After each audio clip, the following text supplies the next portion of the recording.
After his win in the Santa Anita Gold Cup, Melatonin is headed for the Breeders' Cup Classic. Here's the trainer and the assistant trainer for Melatonin, and they're just lounging around waiting for their horse to come down through the tunnel. And they're the best looking guys on the track. When you get to the end of the stretch, correct? Well, we just went and checked on him, and he's just fine. We're going to see something new in our Breeders' Cup videos, and that is Body Condition Score, a system developed at Texas A&M University to evaluate a horse's body fat. The score goes from 1 to 9, and research suggests that a score of 4 to 5 is optimum for a racehorse. David Hoffman's has Melatonin right between a 4 and a 5. Horses can store a lot of fat on either side of the spine along the back. He's not flat across his back. It's actually angled downward like the roof of a house. So we'll be looking at this area in all of our Breeders' Cup horses. Another new feature of our Breeders' Cup videos is John Shear, 95-year-old former jockey and trainer. Now he does security at the paddock at Santa Anita just for fun, and he knows a thing or two about picking horses. Lord Nelson's within town. My estimation. Well, of course. Yeah. You'd have lost your count. Okay. Melatonin in the last. Melatonin? You heard him. Melatonin. He picked it. A few years ago, John was severely injured when he stepped in front of a loose horse to save a child from being trampled. Great to see him back in action at Santa Anita. You want to run your horse in a Grade 1 stakes at Santa Anita? Take a look at what you're up against.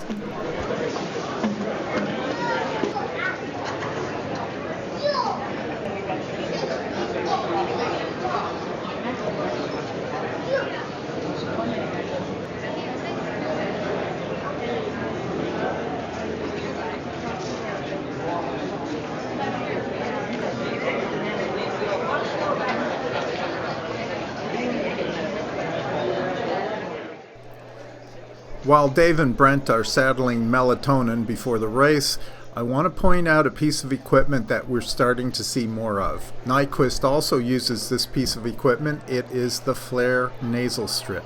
In studies done with horses on treadmills, it was shown to be very effective in improving a horse's respiration during work. Not many trainers use this piece of equipment, so from a handicapping point of view, when you see this on a horse, it could make a difference in its performance. So let's take a look at the performance of both Melatonin and his jockey, Joe Talamo, in the 1.25 mile Santa Anita Gold Cup. Basically, the other riders in this race handed Melatonin the win on a silver platter the moment they left the starting gate. Time after time, you will see the winner of a race sit just off the right flank of the horse setting the pace. It is the preferred position by most jockeys if they can get it. You don't have to be directly behind the horse in front of you to benefit from the drafting effect.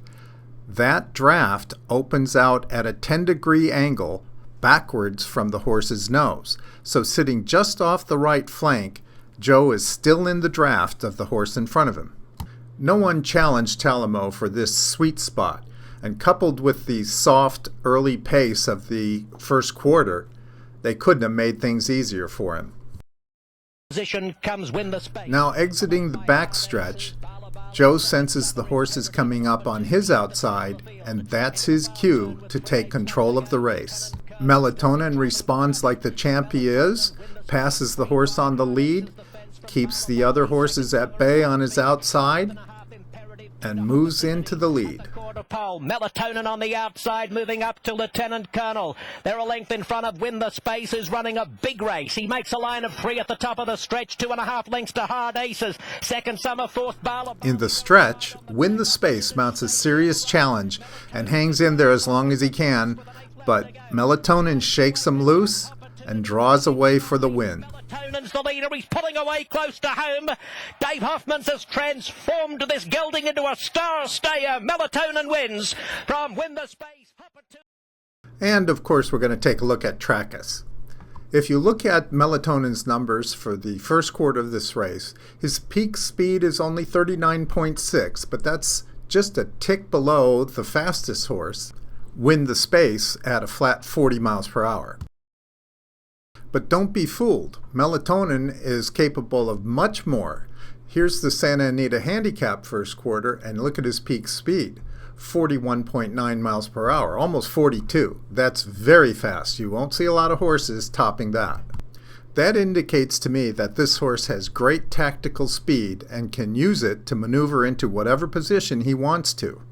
Something else to take note of here, Melatonin won the Santa Anita Handicap wire to wire. Now let's take a look at the way Melatonin finished his 1.25 mile challenge. Average speed for that final quarter mile was 37.5 miles per hour, and the final time, 1:59.79. Let's put that in perspective. I think Beholder will be Melatonin's biggest challenge in the Breeders' Cup Classic, and here's why. In last year's Pacific Classic at 1.25 miles, Beholder coasted in at 36.8 miles per hour, unchallenged, while Melatonin was under a heavy drive. Yet her final time was 1:59.77, just a slim 2/100ths of a second faster than Melatonin. But remember, she was not being driven.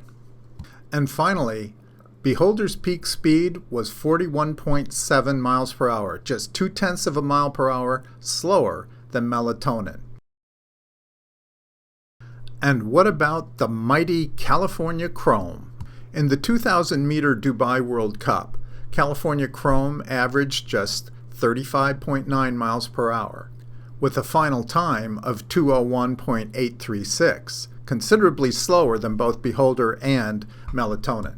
However, his peak speed was a flashy 42.3 miles per hour.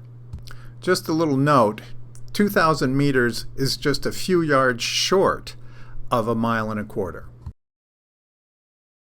So was that slow time just an aberration for California Chrome?